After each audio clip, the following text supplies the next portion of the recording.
Girls rescued from FGM and early marriage over a decade ago in Laikipia North and Isiolo are now living their dreams as nurses and social workers, thanks to a home started to cater for them.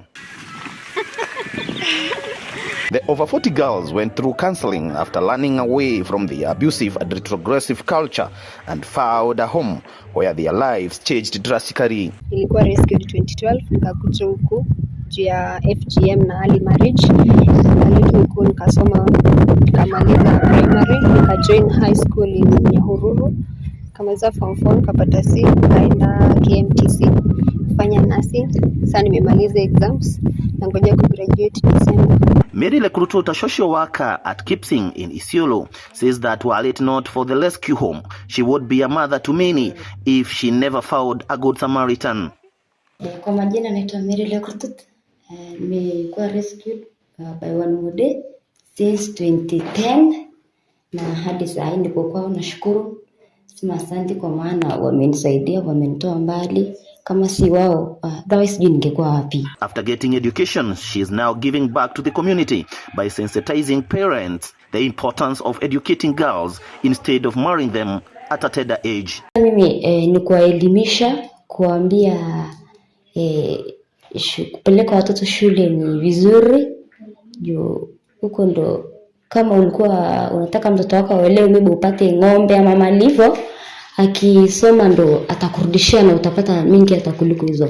The story is shared by Markia Magel, who is in her final year at KMTC, aspiring to be a nurse, and uses her free time to serve residents at the One More Day Clinic, where she was raised. Sasa mimi nilikuwa nikigeto na niozo. Sasa ningekuwa mzazi wa watu, si mmoja, wengi. Wakikosa kuelimisha mtoto msichana, wajue wameangusha jamii. Ninawaambia tu wapeleke watoto shule.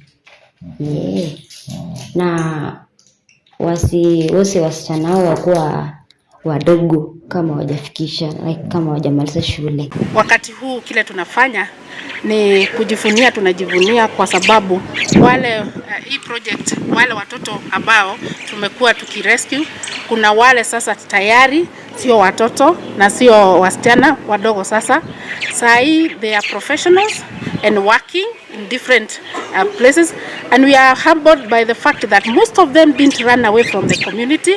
Walirudi, wanarudi kwa community kufanyia kazi community. OMDC president, who started the organization after visiting Kenya for the first time in 2009, Jiri Pagel, said that he is satisfied that the girls are now independent, safe, and have a future of their own. Okay, my name is Jerry Pergel. I am president of the One More Day for Children, and in 2010 we rescued girls from early marriage. 7 of them ran for 7 days. Not food, not water. They are saving their life. In total, we have helped 42 girls. They were saving their lives. In total, we have helped 42 girls from early marriage. Today, their lives are different.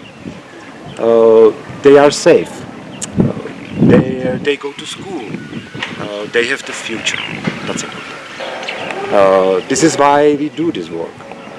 So thank you all the sponsors from the Czech Republic, because without them, this world would not be possible. Thank you.